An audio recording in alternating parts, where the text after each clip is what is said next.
그래서 오늘 함께 나눌 말씀의 제목이 마음의 생각과 태도를 바꾸라. 마음의 생각을 바꾸면 태도가 바뀌어지는 거죠. 그런데 이 사람들이 이렇게 말해요. 중요한 거는 마음인데 마음이 안 바뀌고 어떻게 태도를 바꿀 수 있느냐. 마음이 바뀌어야 거기에 따라서 태도를 취하지. 마음이 더 중요한 것이 아닙니까? 태도보다 마음이 중요하다고 그래 말이에요. 사무엘상에 보면 사무엘이 이새의 아들들에게서 이스라엘 왕을 선택하기 위하여 한 사람 한 사람 면접을 할 때 한 아이에게 마음이 갔어요. 보니까 용모도 준수하고 딱 보니 왕감이라고 생각을 했다고요. 그렇지만 하나님께서는 그 아이가 아니다라고 말합니다. 사람들은 외모를 보지만 나는 그 마음의 중심을 본다라고 하나님은 말씀하신 거죠. 잠언 4장 23절도 말합니다. 모든 지킬 만한 것보다 네 마음을 지키라. 생명의 근원이 마음에서부터 나오기 때문이다 라고 말합니다. 그래서 사람들은 내 마음이 바뀌지 않으면 아무 일도 못한다. 무슨 일을 해도 소용이 없다. 그렇게 생각하는 거예요. 그럼 다른 면으로 한번 생각해 보십시다. 만약 우리가 겉으로 나타나는 우리의 모습, 우리의 태도, 우리의 말, 또 우리의 행동 이걸 자꾸 바꾸다 보면은 내 안의 속마음도 바꾸어질 수는 없는 것일까? 우리는 마음이 바뀌어야 행동할 수 있다고 이야기하는데 자꾸 행동하다 보면은 내 마음이 바뀌지 않을까? 윌리엄 제임스라는 사람은 이렇게 이야기했어요. 생각이 변하면 또는 생각이 바뀌면 행동이 바뀌고, 행동은 태도를 말합니다. 태도가 바뀌고, 태도가 바뀌면 습관이 바뀐다고 말이에요. 그런데 보통은 이 태도가 습관이 되기까지는 60번을 반복해야 습관이 된다는 거예요. 그러니까 우리는 작심삼일이니까 평생 습관이 되기가 힘들어요. 한 2달 정도는 꾸준하게 반복적인 행동을 해야 거기 습관이 된다는 거예요. 기억하십시오. 우리의 태도를 바꿈으로 그것이 습관화되어지기까지는 최소한 2달 동안을 지속적으로 그를 해야 우리의 습관이 되어진다는 거예요. 이제 진서가 곧 가정을 꾸리게 될 텐데 새 가정을 꾸리면 가장 먼저 해야 될 일이 뭐냐면 부부 사이에 하나님 앞에 삶에 대한 두 사람의 하나님과의 교제의 방법, 방식 또는 형태를 어떻게 지닐 것인가를 잘 생각해서 그걸 시작해야 된다고. 얼마 동안? 최소한 2달 동안은. 마음으로는 안 돼도 생각으로는 안 돼도 지금까지는 그래 안 해왔어도 뭘 해야 되느냐. 어쨌든 아침에 일찍 일어나서 함께 아침 기도를 하고 그리고 성경을 많이 읽지는 못하더라도 최소한 성경 한 절은 함께 읽고 저녁에는 잠자리에 들기 전에 우리 함께 또 기도하고 그 일들을 60일간 반복하다 보면 습관이 되어진다는 거예요. 자, 그런 가정 속에서 만약 아이가 태어나면 아이는 뭘 보고 자라겠어요? 부모가 행하고 있는 그 모든 태도, 그 모든 습관을 그대로 따라한다고요. 교회 와가지고 예배 잘 안 드리고 장난치고 뛰댕기고 하는 아이들은 뭐가 안 되는 아이들이냐? 부모들이 예배하는 모습들을 아이들에게 습관화시키지 못했기 때문입니다. 미안합니다. 저는 어릴 때부터 어른 예배 잘 드렸어요. 장난 한 번 안 치고요. 예배가 끝날 때까지 탁 앉아가지고 조용히 찬송은 크게 부르고 왜요? 늘 부모님을 따라 예배에 참여해서 하니까 어련히 예배는 그렇게 드린 줄 알았던 거예요.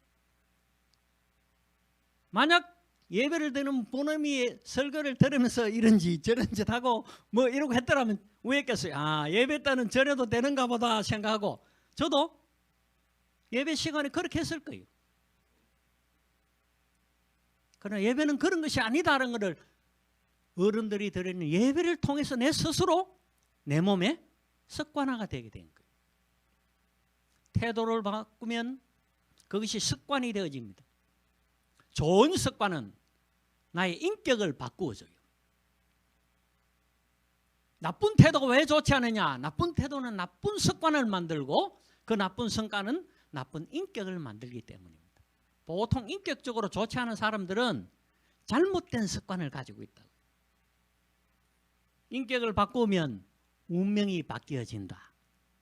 그것이 윌리엄 제임스가 연구하고 오랜 시간 동안을 리더들을 교육하며 함께 해오면서 자기가 깨닫고 느꼈던 것입니다. 이 말은 사실 제가 제일 처음 어디서 봤느냐면 삼성의 용인연수원에서 연수원에 가니까 이걸 적어놔서 붙여놔서 그때는 뭐 윌리엄 제임스가 이야기한 게 아니고 나는 이병철 회장이 이야기한 건 줄 알았어요. 그때부터 이것이 제 마음속에 있었습니다. 생각이 바뀌면 행동이 변하고 행동이 변하면 습관이 되고 습관이 바뀌면 인격이 되고 인격이 바뀌면 운명이 바뀐다. 사업하는 사람들, 리더 모든 사람들이 이 말들을 기억하고 이대로 실행하고 있는 것들을 보게 되어집니다.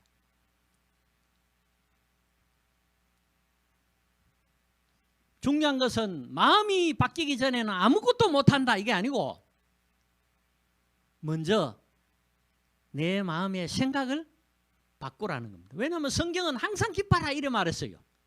아니 슬프고 힘들고 짜증나는데 어떻게 기뻐할 수 있어요? 내 마음이 기쁘지 않은데 항상 기뻐하라 어떻게 할 수 있느냐는 거예요. 원수를 사랑하라 그랬는데 내 마음이 용서가 안 되는데 어떻게 사랑할 수 있느냐는 거예요. 그런데 그것을 마음이 바뀌기 전에는 할 수 없다가 아니라 먼저 자신의 생각을 바꾸라는 건 그 생각을 바꾸는 것을 통해 내 마음에 용서와 기뻐함이 이루어질 수 있다는 것을 성경은 말하고 있는 겁니다. 생각이 얼마나 중요하냐. 마가복음 5장 28절에는 병든 여인이 예수님께서 모든 질병을 고치시는 분이라는 소문을 들었고 그것을 알았어요. 그래서 군중들이 너무 많고 하니까 예수님을 귀찮게 할 수도 없고 또 자기가 예수님 앞에서 그 소원을 말할 때 그 소원을 들어줄지 안 들어줄지도 모르겠고 또 들려오는 말에 의하면 제자들이 예수님 곁에 누가 오는 걸 막 막고 그랬다고요. 워낙 군중이 많이 오니까. 그래서 이 여인이 생각하기를 내가 예수님 옷자락만 만져도 내 병이 나을 것이다 라고 생각했다는 거예요. 그의 옷에만 손을 대어도 구원을 받으리라 생각함 일러라. 여인이 가졌던 것은 안 된다, 할 수 없다가 아니라 내가 예수님의 옷자락만 만져도 구원을 받을 수 있으리라 생각했다는 거예요. 그리고 그 생각에 머문 것이 아니라 생각을 하고 옷자락을 만지는 행동과 태도를 취했던 것입니다. 주님이 물으셨죠. 누가 내 옷을 만졌느냐. 제자들은 그래 말했습니다. 보세요. 지금 사람들이 얼마나 밀리고 그런데 뭐 누구라도 예수님 옷자락에 손이 닿을 수 있는데요. 그냥 그렇게 닿는 것과 내게 능력이 나아간 것은 다르죠. 주님께서는 자신의 옷에 손을 대는 그 여인에게 자신의 능력이 나아갔다는 것을 알고 계셨던 거죠. 요한복음 13장 2절 마귀가 벌써 시몬의 아들 가룟 유다의 마음에 예수를 팔려는 생각을 넣었더라. 생각이 얼마나 무서운지 보세요. 예수를 팔려는 생각이 넣으니까 그 생각 때문에 언제 예수님을 팔 수 있을까? 어떤 기회에 예수님을 팔아는 게 있을까를 호시탐탐 기회를 찾기 위해서 그 생각을 실행하고 있었던 거죠. 빌립보서 4장 13절은 말합니다. 내게 능력 주신 자 안에서 내가 모든 것을 할 수 있느니라. 모든 것을 할 수 있다는 것은 내게 능력을 주시는 자 안에서 가능하다는 생각을 가질 때, 그리고 그것을 믿음으로 행동할 때.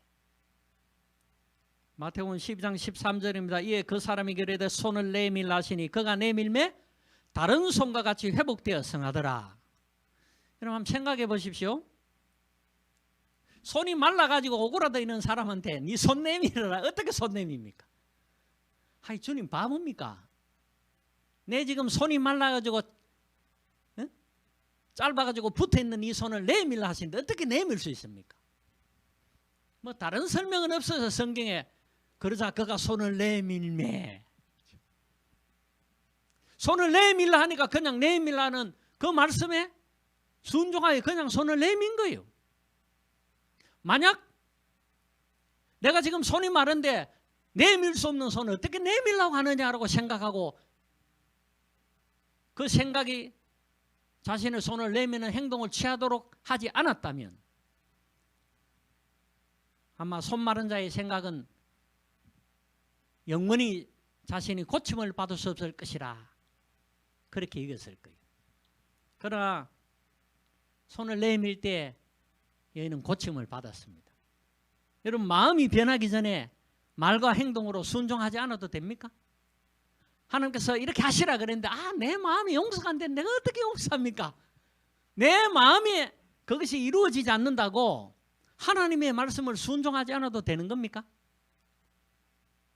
우리는 내 마음이 흡족하고 내 마음에 들어와야 그때야 비로소 하나님의 말씀에도 순종할 수 있다고 생각해요. 그러나 하나님의 말씀은 내 마음에 든다고 순종하고 내 마음에 들지 않는다고 순종하지 않아도 되는 것이 아니라는 겁니다. 손 마른 자에게 주님이 손을 내밀라는 말씀에 그냥 순종하는 것, 그것이 손 마른 자의 손이 나음을 잊게 되는 비결이었던 것입니다. 원수를 용서하라 또는 사랑하라 하셨으면 마음으로는 그게 되지 않아도 아이고 내가 저 인간 사랑해야지, 아이고 내가 저 인간 용서해야지 라고 거듭해서 자신의 생각을 바꾸고, 그리고 얼굴을 볼 때 원수 같은 사람을 보는 표정, 찔그러지고 이그러진 표정을 짓는 것이 아니라 한번 웃어주면서 내 마음에는 때려 죽이고 싶지만 주님이 말씀하셨으니까 순종하는 마음으로 한씩 웃어주고, 그것을 계속적으로 반복하다 보면 아까 말씀드렸듯이 한 60번 정도를 반복하고 보면 습관이 돼가지고 원수 같은 인간을 만나도 뭐가 이루어지느냐? 미소가 이루어지는 거죠. 그리고 전에는 도저히 용서할 수 없었을 것 같은 마음들이 내가 이 인간 용서할 수 있을 것 같다라는 생각이 드는 거예요. 꼴보기 싫은 남편 가고 보면 평생을 그래요. 비기 싫어. 먹는 것도 비기 싫고 소리 지르는 것도 비기 싫고 기침하는 것도 비기 싫고 행동하는 모든 게 다 비기 싫어. 그런데 그것들을 내 마음은 그렇지만 아이고 그래도 저 인간 불쌍히 여겨야지. 주님이 사랑하라 하셨으니까 내가 그래도 사랑해야 할 존재자라고 생각하고 전에 같으면 화낼 만한 짓을 할 때 한씩 웃어주고 다 알아. 그래도 지가 잘못한 거는. 그렇게 할 때 그것이 반복되어지고 반복되어지면 나 자신도 모르게 그 다음에는 자신이 변화되어 있다는 것을 느끼게 되는 거예요. 내 마음이 바뀌었다. 내 마음이 변화됐다는 걸 깨달을 수 있는 거예요. 뿐만 아니라 상대도 저 인간이 저게 미쳤나, 평소 안 하던 그런 말을 하고 그런 행동을 하고 그런 얼굴을 하네.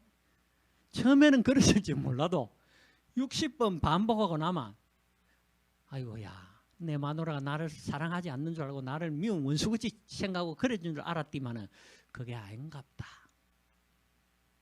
저기 그래도 나를 좀에는 사랑하는갑다. 그렇게 변해져 간다는 거예요. 그 마음들이 변해져 간 것은 결국은 밖으로 보이는 우리의 태도가 바뀌어졌을 때에 그와 함께 우리의 속마음들도 변해가고 바뀌어 간다는 것을 이야기해 주는 겁니다.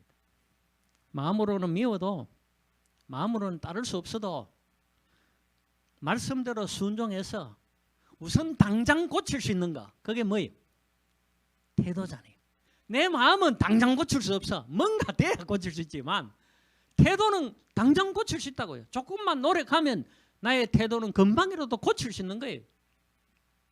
단지 그것이 습관이 되기까지가 좀 시간이 걸리고 좀 어려울 뿐이지, 태도는 언제든지 고칠 수 있는, 그러니까 습관이 되지 않더라도 매번 나의 태도를 그렇게 고쳐나가다 보면 그게 습관이 되어진다는 거예요. 언제 이게 습관이 되겠노 생각하지 말고 오늘 고칠 수 있는 내 태도를 그때 즉시 고치는 거예요. 그때 내 마음에 불순종이 일어날 때마다 순종해야지. 하나님 말씀이니까. 내 마음에는 흡족하지 않아도 내가 이 말씀대로 해야지. 계속적으로 그것들을 반복하면 내 표정과 내 태도와 내 행동들을 바꾸어가면 매번 공격해오는 내 마음에 대한 공격들이 부정적이고 불평이고 모든 마음의 공격들을 그때마다 매번 긍정적이고 승리의 태도를 취하고 승리의 말들을 행하면, 여러분 보세요. 매번이 쌓이면 그게 뭐가 되는 겁니까? 영원이 되는 거예요. 한 번 하고 나면 끝이지만은 계속 거듭하고 반복하면 그것은 계속적인 것이 되는 거예요. 사람들이 왜 안 되느냐? 한 번 해보고 마는 기라. 한 두세 번 해보고 마는 기라. 60번은 해야 됩니다. 60번 해보고 나서 말해야 돼.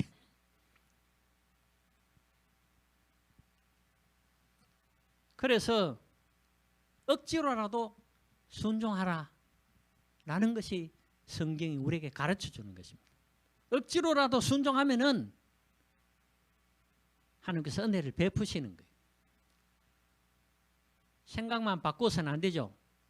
생각을 바꾸었다면 그 생각을 바꾼 것에 따라 태도를 바꾸고 행동을 취해야 됩니다. 사람들은 생각은 바꾸는 건 해요. 거기까지는 어느 정도 가능해요. 그런데 행동하지 않는다는 거예요. 생각은 바꾸었지만 생각을 바꾼 대로 태도를 취하고 행동을 취하지는 않기 때문에 실패하는 거예요. 오늘 본문 말씀을 영문으로 다른 성경, 현대인의 성경과 같은 그런 성경으로 번역된 것을 보면은 그리스도 예수님과 같은 태도를 가지십시오라고 되어 있다고요. 마음이 아니고 NASB 같은 성경, NIV는 다릅니다. 이 성경의 번역은 태도를 가지라고 그래 말이에요. 너희 안에 이 마음을 품으라. 곧 그리스도 예수와 같은 태도를 품으라. 그래 되어 있다고요. 품으라 말은 가지라는 말이죠. 예수님이 가졌던 태도를 가져라. 그렇게 말하고 있습니다. 왜냐하면 우리가 어떤 태도를 취하는 것은 곧 내 마음이 어떠하냐는 것을 나타내 주는 거거든요. 여러분 자신도 모르게 내 마음에 뭐 시기하고 질투하는 게 있으면 그런 사람을 쳐다볼 때 눈빛이 어떻게 됩니까? 시기 질투의 눈빛으로 나가죠. 전기를 막 3000볼트 이런 거 막 내보내잖아요. 눈으로 사람 죽일 듯이. 말도 그렇게 나가죠. 뾰족한 말이 나가잖아요. 오늘 좀 이쁘네. 말도 빼딱해 보면 이쁘면 오늘 참 이쁘다 이래야 되죠. 오늘 좀 이쁘네. 그게 뭐 때문에 그러냐? 내 마음이 어떠하냐가 곧 내가 어떻게 말하고 행동하고 표현하느냐에 마음이 드러나는 것이죠. 태도는 마음가짐이 드러나는 자세라고 말합니다. 마태복음 20장 75절에 보면은 베드로가 예수님께서 하셨던 말씀이 생각이 났습니다. 언제? 닭 울기 전에 네가 3번 나를 부인하라 하셨던 말씀이 닭이 울음 소리를 듣고 나서야 주님께서 그때 그 하셨던 말씀이 생각이 났습니다. 그럼 생각난 걸로 끝난 게 아니에요. 그죠? 우리는 생각만 해서 그친 게 아니라 생각이 나서 밖에 나가서 심히 통곡하니라. 이게 뭐예요? 행동입니다. 뉘우치고 회개하는 태도와 행동을 취했던 거죠. 밖으로 가서 심히 통곡하니라. 누군가 그래요. 베드로는 그래도 최소한 울 줄 아는 사람이다. 우리는 마음이 얼마나 완악한지 울 줄도 몰라요. 분명히 통곡할 일인데, 분명히 통회하며 회개할 일인데도 내가 뭐 잘못했노? 저 인간이 잘못했지. 용서하라 사랑하라 했으면 용서하지 못하고 사랑하지 못한 내가 잘못한 거지, 저 인간이 잘못한 게 아니라고. 비기 싫은 행동하는 남편이 잘못한 게 아니고, 그런 행동을 감싸주고 그런 행동을 덮어주고 그런 행동을 사랑하지 못한 내 잘못인 거지. 그래서 용서하지 못하고 사랑하지 못하는 내 마음을 보며 통곡해야 되는 거지. 아이고 내 저런 인간하고 못 살겠다, 이래 통곡해서는 안 된다는 거예요. 나는 어째 저런 인간을 용서하지 못하고 사랑하지 못할까? 주님이 하셨던 말씀이 생각나서 밖에 나가서 심히 통곡할 수 있는 거예요. 생각이 바뀌어졌을 때 그 생각대로 태도를 취하고 행동을 취하는 것이 나타나야 그것이 바른 순종이 되어지는 겁니다. 왜 억지로라도 순종하라고 말하느냐? 억지로라도 순종을 행할 때에 그 순종에 따르는 하나님의 은혜가 주어지는 거예요. 태도는 우리의 말투나 표정이나 행동으로 표출되는 마음의 또 생각의 표현이기 때문에 태도를 바꾸라라고 말하는 것입니다. 여러분, 말씀에 진정으로 순종하는 행동을 하면은 마음도 따라가게 되어 있습니다. 자꾸 그렇게 행동하면 마음도 거기에 따라가는 거예요. 그래서 마음이나 생각이 말과 표정과 행동으로 표현되는 태도를 바꾸라는 거예요. 왜 태도를 바꾸라고 말하냐? 우리의 마음을 바꾸어 가기 위해서. 마음이 따르지 않는데 어떻게 행동합니까? 그것은 결코 가식이나 외식이 아닙니다. 그것은 순종입니다. 마음이 안 따르면 어떻게 합니까? 그럴 때 하는 것이 순종입니다. 내 마음에도 없는 말 이거 뭐 말해가지고 가식 아닌가 외식 아닌가, 남편도 사랑하지 않는데 남편을 사랑한 것처럼 행동하는 게 가식이고 외식이 아닌가? 그게 아니고요. 순종해서 그렇게 하는 거예요. 순종해서. 분명히 기억하십시오. 내 태도와 행동을 바꾸어 취하는 것이 가식이나 외식이 아니라 그것은 하나님의 말씀에 대한 나의 순종이라는 것. 그런 순종을 행할 때 하나님 은혜를 베푸시고 내 마음을 바꾸어 주시고 내가 바로 원하는 상황과 환경으로 모든 것을 변화시켜 주신다는 그 은혜를 허락해 주신다는 거예요. 왜요? 순종했기 때문에.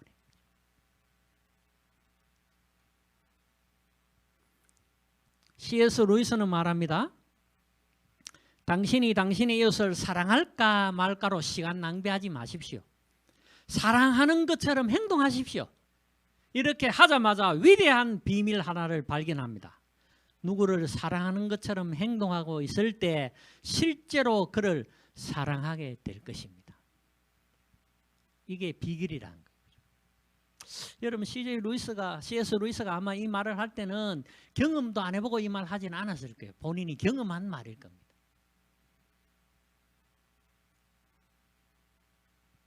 그 유명한 설교자요. 교회 모든 일들에 앞서가는 그런 지도자로서 자신이 이런 말을 할 때는 그것을 경험해 보았을 겁니다. 아마 교회에 자기 마음을 아프게 하고 절대 사랑할 수 없는 골치 아픈 교인이 있었을 거예요. 그런 이야기들이 많이 있습니다. 골치 아팠던 성도들이 있었는데 그 성도들이 끝까지 참고 용서하고 인내했을 때 결과는 자신을 가장 도우는 사람이 되고 가장 자신의 편에 서 있는 성도가 되었다는 것. 많은 사람에게서 그런 간증과 이야기를 듣습니다. 시간 낭비하지 마십시오. 할까 말까 그러지 말고 당장 순종하는 행동과 태도를 취하라는 거예요. 해보자. 하자. 그럴 때 언젠가 나도 모르는 사이에 내가 취하고 행했던 행동과 태도처럼 내 마음도 그렇게 되어져 있더라는 것을 발견하게 될 것입니다. 자꾸 사랑한다 100번 말하면 사랑할 수 없었던 사람도 사랑하게 되어진다는 거예요. 제가 전에 그런 이야기 한번 드렸죠. 노래를 잘하는 부인을 얻었는데 그 목소리가 반해가 결혼했는데 얼굴이 너무 못생겨가지고 어느 날 아침에 일어났는데 그 못생긴 얼굴 보니까 정내미가 떨어졌어요. 그래가 자기 생각을 바꾸고 내가 사랑했던 것이 내 안에 음성이고 노래였는데, 그래서 그 다음 날부터는 아침에 눈 뜨기 전에 야 노래해. 그리고 그 아름다운 노래 소리를 들으면서 이것이 내 안이지 하고 눈을 떴을 때 그 얼굴이 괜찮아 비더라는 겁니다. 안 될 때 비결이 그런 거예요. 지난 1월 달부터 시작해서 베트남에서 사업을 하는 그 사람들을 대상으로 비즈니스를 통한 선교를 가르치는 비즈니스 선교사 훈련이 있었어요. 지난 1월부터 시작해서 매주 토요일마다 4시간씩 줌으로 그렇게 화상 강의를 하고 훈련을 이끌었습니다. 이제 어제 드디어 그 과정을 마쳤어요. 아주 성공적으로. 그런데 그 과정에 참여했던 사람 중에 지금 사전에 보이는 이 자매가 있었어요. 엘리사라는 자매였는데요. 아주 작은 사업을 합니다. 편지를 어느 날 갑자기 이메일로 보내왔어요. 내용을 보니까 자신이 하는 사업이 얼마나 힘들었는지 4년 전에 창업을 해가지고 사업을 시작했는데 그동안에 얼마나 어려움을 겪고 고생을 하면서 그러면서 하나님께서 주시는 은혜를 깨달았다는 거예요.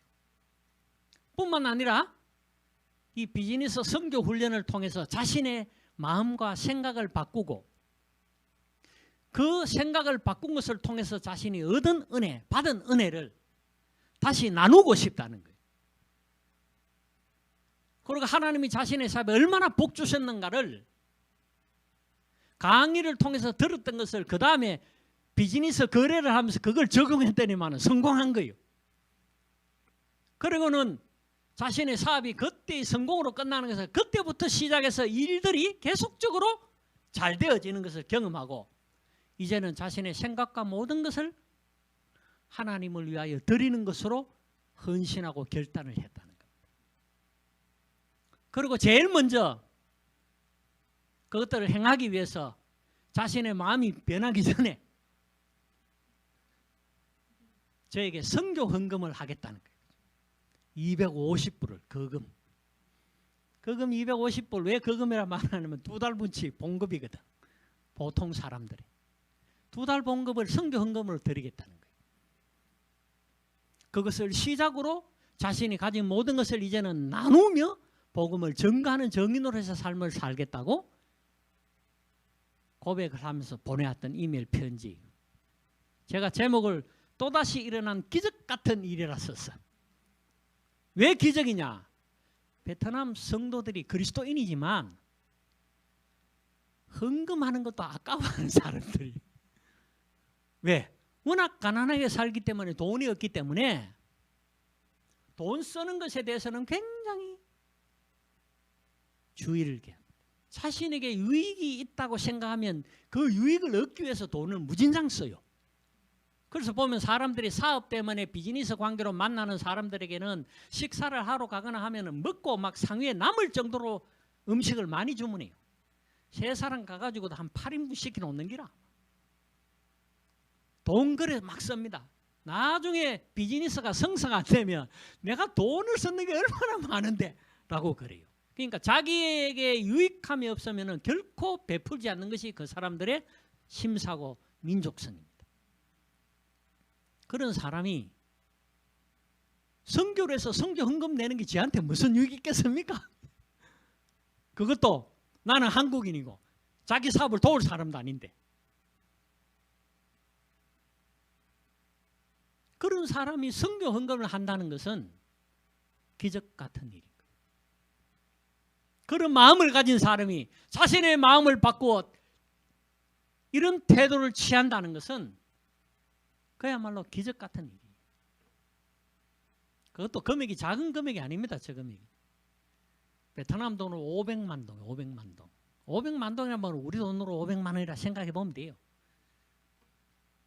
250을 하면 뭐 25만 원. 환산하면 그 정도이지만 베트남 돈으로는 그게 500만 동이라는 거금이에요. 왜 또다시 일어난 기적 같은 일이라고 했느냐? 이거 그랬잖아요. 또다시 일어난 기적 같은 일이잖아. 9년 전에, 횟수로 하면 10년 전에 그런 일이 또 있었습니다. 금반지가 준 눈물이라는 제목이라. 2012년도에 일어났던 일을 제가 편지로 썼었던 내용입니다. 그때도 뭘 할 때냐면 선교 훈련을 할 때.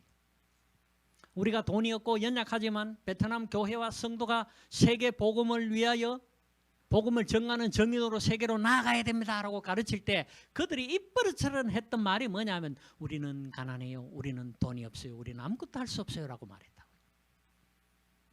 여러분 그런 사람들에게 주의 복음을 두고 나가는 교회와 성도가 되어야 한다고 가르치려는 얼마나 힘든 일인지 몰랐어요. 이때도 선교 훈련이 거의 수개월 동안 진행되는 중에 일어났던 일입니다. 그때는 한국에서 강사가 가서 강의를 해주고 할 때니까 자기들도 선교 훈련을 받기 위해서 선교 훈련의 자리에 나왔으니까 재정도 없는 상태에 교육을 받으면서 자신이 선교사가 되어서 나가야 된다는 것에서 마음에 부담이 있고 그런데 강의하러 오신 선교사 강사에게 선교를 위하여 수고하시니까 자신들이 선교 헌금을 해야 되겠노라 하고는 훈련생들이 자기들끼리 모여가지고 돈을 모아서 선교 헌금을 했다고 했어요. 선교 강사한테. 그 일에서 그친 게 아니에요. 어떤 한 자매가 선교를 위해 필요한 자금이 있다는 것을 소리를 듣고 자기가 지금 가지고 있는 건 아무것도 없어. 뭐밖에 없냐. 금반지 하나 가지고 있네. 그것도 한 돈도 안 되는 거 반돈짜리예요. 그런데 가지고 있는 게 그것밖에 없어서 주님 앞에 이 작은 것 가진 것 이것밖에 없기 때문에 이것이라도 드려야 되겠다는 마음을 갖고 그 자리에서 반지를 빼가지고 그 선교 훈련을 관리하는 현지의 지도자에게 아무것도 아니지만 오늘 내 마음에 하나님께서 은혜를 주시고 감동을 주신 대로 내게 있는 것을 주님 앞에 드려 세계 선교 주의 복음을 하여 쓸 수 있다면 나는 그것을 바치겠습니다. 작지만 받아주세요. 그리고 반지를 주었다. 뭐 나는 뒤에 앉아가지고 강의하고 하는 내용들을 지켜보면서 했는데 옆에 앉아있던 대표와 그 자매가 찾아가고 뭐락하고 뭘 주고 가디만은 조금 지나고 나서 나한테 그 반지를 보여주면 그 이야기를 하는 거예요. 저 자매가 지금 내게 그렇게 해서 반지를 주었다고. 그 소리를 듣는 순간 하나님께서 베푸신 은혜가 그 반지 바친 은혜가 아니고 그렇게 마음이 변화되고 태도가 바뀌는 것에 대하여 하나님의 은혜를 주셨다는 것을 생각할 때 얼마나 기쁘고 감사한지 눈물이 나서 견딜 수가 없어서 그 내가 그 앉았지를 못해가 밖으로 나가서 베드로처럼 심히 통곡했다고. 주의 복음을 하여 하나님의 말씀에 순종하여 그것에 행동하며 나아가는 자에게는 하나님이 반드시 은혜를 베푸신다는 믿음을 가지고 세계 선교를 하여 헌신하는 자가 되겠노라는 고백이 얼마나 놀라운 일인지. 그게 사실은 10년 전에 베트남에서 일어났던 첫 번째 역사적인 사건이었다고요. 그게 대면에서 하지도 않고 방송으로 그냥 그렇게 온라인 상에서 교육 훈련을 통해서도 마음이 변화되어지고 사실은 마음이 변한 게 아니죠. 생각이 바뀌어져서 그의 마음까지도 변화시켜 주신 은혜를 입고 그것을 실행하는 일이 일어났다는 거예요. 그래서 또다시 일어난 기적이라고 제목을 썼다는 거예요. 이번 달 편지에 나가는 내용입니다. 또다시 일어난 기적.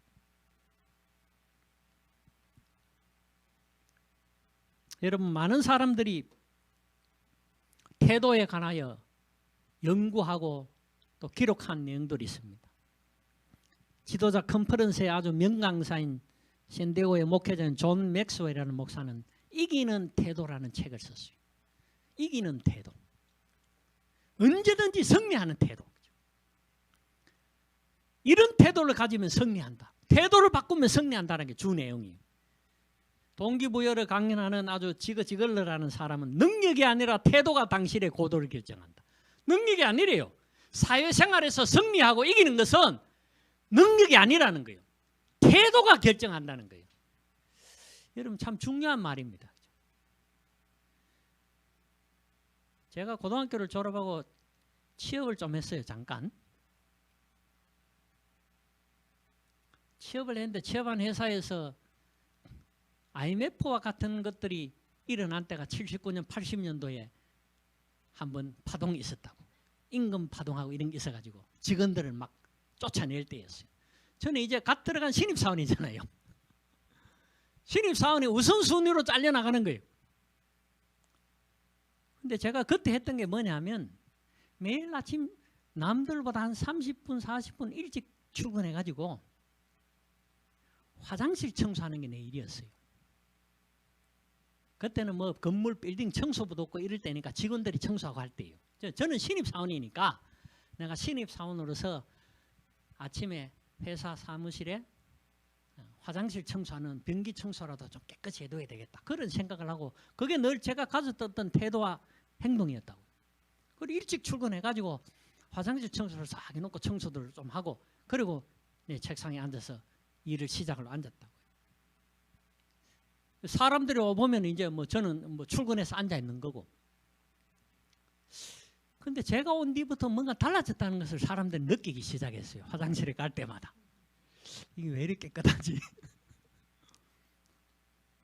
그리고 드디어 어느 날 누군가가 제가 화장실 청소를 마치고 나온 걸 본 거예요. 아마 그날 그 사람이 조금 일찍 출근했던가 봐요. 그리고 저놈이 청소를 하는 모양이구나. 그리고는 그 다음날 관심을 가지고 보니까 자기가 출근해서 제일 먼저 화장실 문을 열어보니 깨끗이 청소되어 있다는 거예요. 한 번은 했겠지 이 생각할 수 있어요. 근데 매번 그렇게 된 것을 보면서 저 친구가 참 성실한 친구인가 보다 이 생각을 했다는 거예요. 과장이에요. 그리고는 그 사태가 일어난 거예요. 드디어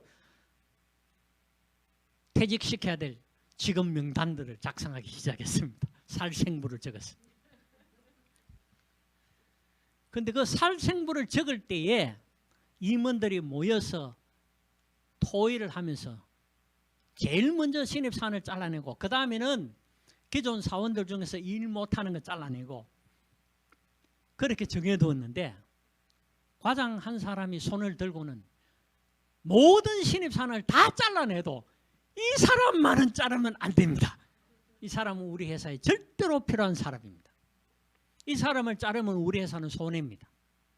다 내보내도 이 친구는 내보내면 안 됩니다. 만약 이 친구를 내보내려면 제가 나가겠습니다. 라고 과장이 이야기했다는 거예요. 그 인간이 누구냐? 접니다. 나중에 들었어요. 나중에. 과장이 너만은 내보내서는 안 된다고 그렇게 이야기했기 때문에 다른 신입사원들을 다 내보냈지만 너는 그 자리에 살려두었다라고 말합니다. 그 이유가 뭐냐? 딱 하나였다. 그게. 일을 잘했어도 물론 일도 잘했겠지만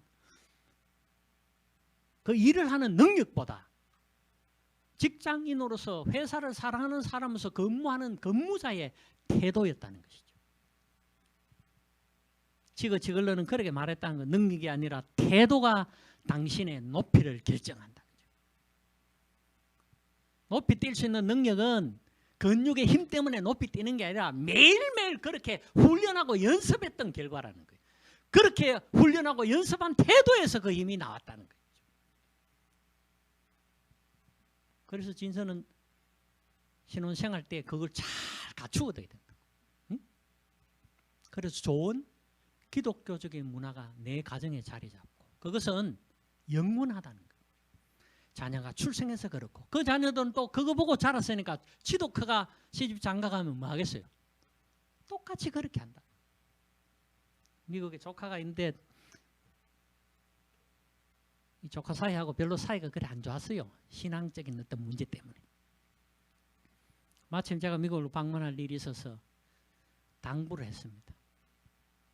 마음에 들지 않아도 매일 아침 출근하는 남편을 향하여 축복해 주는 거죠. 여보 잘 다녀오세요.